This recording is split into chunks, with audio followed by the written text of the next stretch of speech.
Hello everyone, today we'll be making some boiled dumplings from scratch.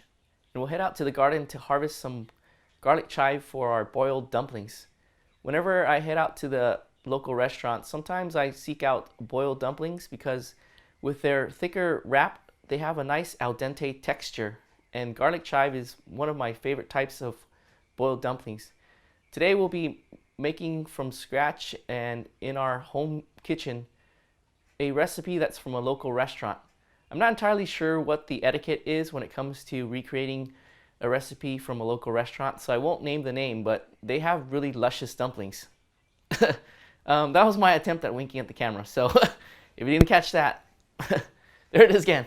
So let's head out to the garden and get some garlic chive for our dumplings that we'll be making today. It's bright and early in the morning, good time to harvest garlic chive. The moisture's still in the plant, especially with our warmer weather, the high 90s. If we come out later, they'll shrivel and we'll lose some of the moisture. So here's our garlic chive that we grow in this container, and we're gonna get quite a bit of garlic chive from here. So we're gonna be making quite a bit of dumplings. Let's give this thing a haircut. If you'd like to learn how to grow garlic chive, check the video description below for a garlic chive growing video. When it comes to harvesting, we're going to cut it all the way to pretty much ground level. These are very prolific plants and they grow back very quick. So it's best to harvest them when they get to their height, reach their normal height.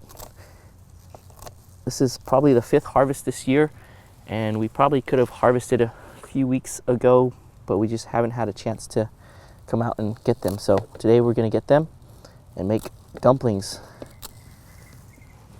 Lots of great recipes for garlic chive. We did a garlic chive cake, which is a different type of dumpling, in a different video. So if you're interested in that, check the video description below. And we'll just continue and harvest our garlic chive. When harvesting garlic chive, it's best to harvest it often and before the leaves, some of the leaves start to dry. When they dry, it's not a problem. It's just that it creates more work when you have to clean them off. And you have to separate them out.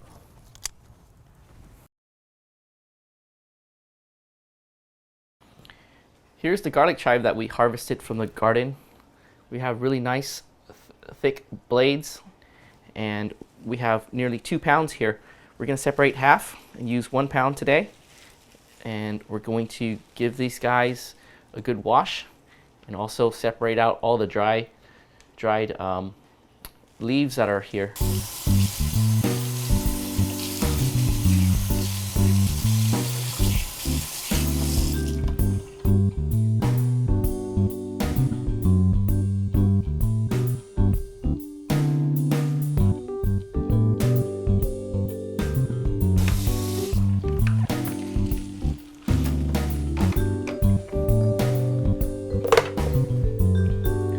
So that's our garlic chive. The first thing we want to do is to wash it so that there's plenty of time for the garlic chive to dry. We don't want any excess water in our dumpling filling.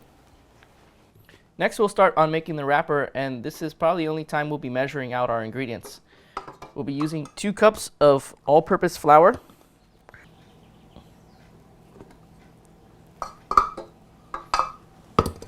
a teaspoon of pink salt, and 2/3 a cup of boiling hot water.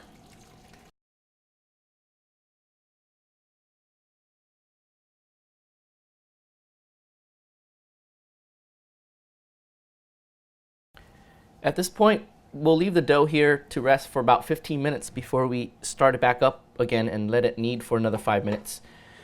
What you can also do is also ball the dough up and let it rest, but I like to just leave it as it is. So after 15 minutes, we'll come back, let the machine run for another 5 minutes, and afterwards, we'll ball up the dough, let it rest for 15 minutes before we begin to use it. Generally, the more kneading, the better.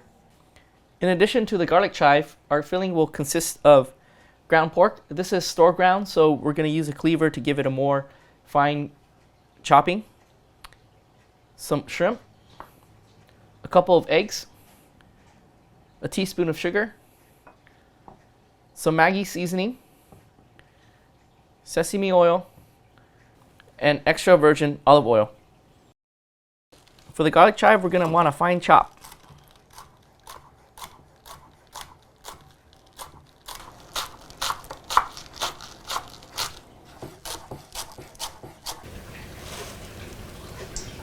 Next, we're going to do our shrimp. We may need more shrimp than this, but it's all based on preference. If you like shrimp, put more. If you don't like shrimp, you could exclude it. Same goes for any of the ingredients, but you really need the garlic chive in here and some sort of protein. You can use tofu as a substitute as well. So with the shrimp, you don't want to give it a fine dine, so you want to cut it so that it's large enough that you can bite into it and bite into the dumpling and notice the shrimp and its texture. So these are about a little bit larger than pea size pieces.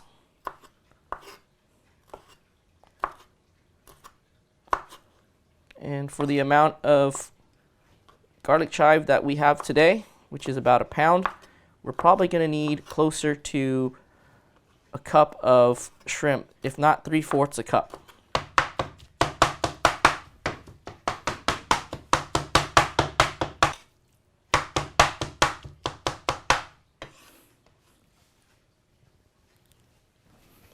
On the pan, we have some extra virgin olive oil, and what we're going to do is we're going to scramble our eggs, our 2 eggs.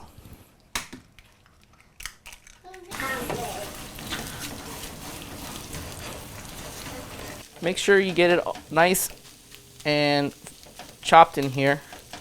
You want little tiny pieces.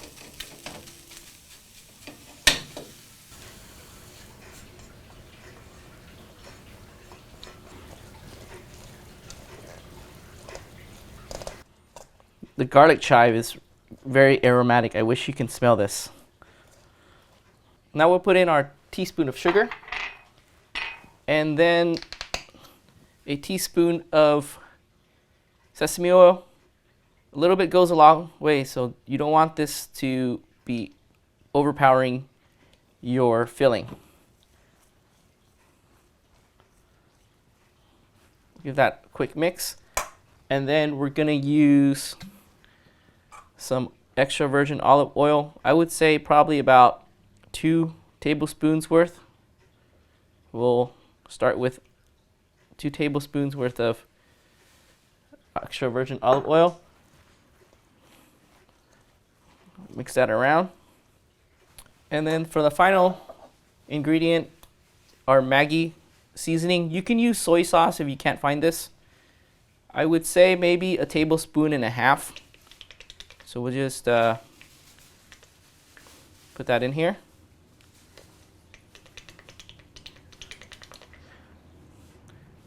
Since we're mostly eyeballing everything, after we have it all mixed up and it sits for a little bit, what we can do is we check the filling by cooking it on the skillet. So we have everything cooked up here. We'll let it cool, and then we're going to give it a taste test to make sure it's well seasoned.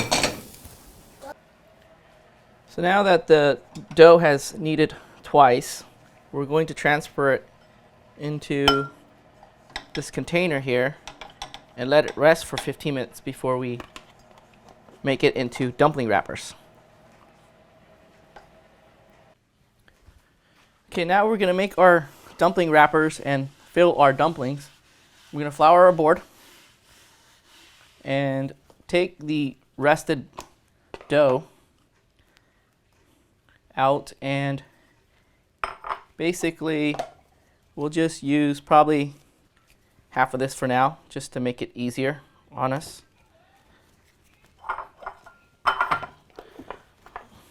And let's move this aside.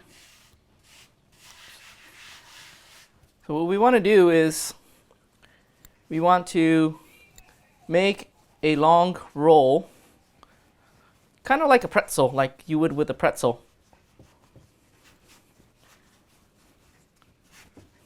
Well, we have too much flour on the board.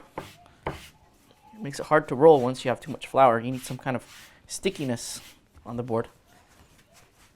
So you want to roll this out so you have a nice log. Try to get it nice and even if possible. It'll help out later on. So this part's going to be a little bit tricky, and it requires a little bit of a learning curve, because what we're going to do is we're going to be slicing out the amount of dough we're going to need for each of the wrappers. So this is going to take a little practice, and the first few are not going to look too good. After a while, as you get more comfortable, you can kind of gauge how much dough you need. So this feels like it might be already too little. We'll start here and see where we get what we get. With this French rolling pin, I found that it's a good dumpling making device, and we basically want to roll it so that we first flatten it.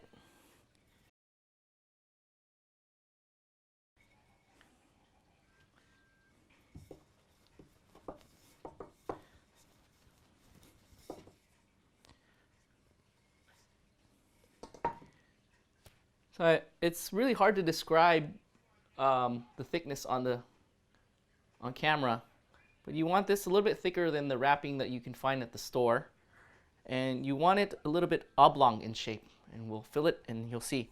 So once again, this first one's not going to look too pretty. It's just one that we're using to kind of get warmed up before we get the rest of our dumplings made. And these are generously filled dumplings. What's nice about the oblong shape is you can fill it with a lot of filling. So just pinch everything together. Tuck it in there if you need to. And here's our first dumpling.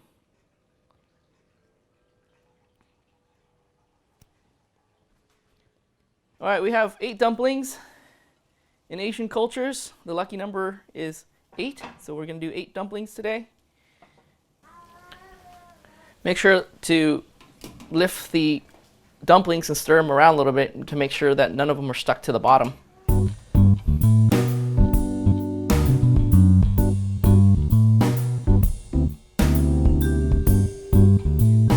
From the garden, boiled garlic chive, pork, egg, and shrimp dumpling. A very delicious dish, easy to make with a little bit of practice, and always very tasty.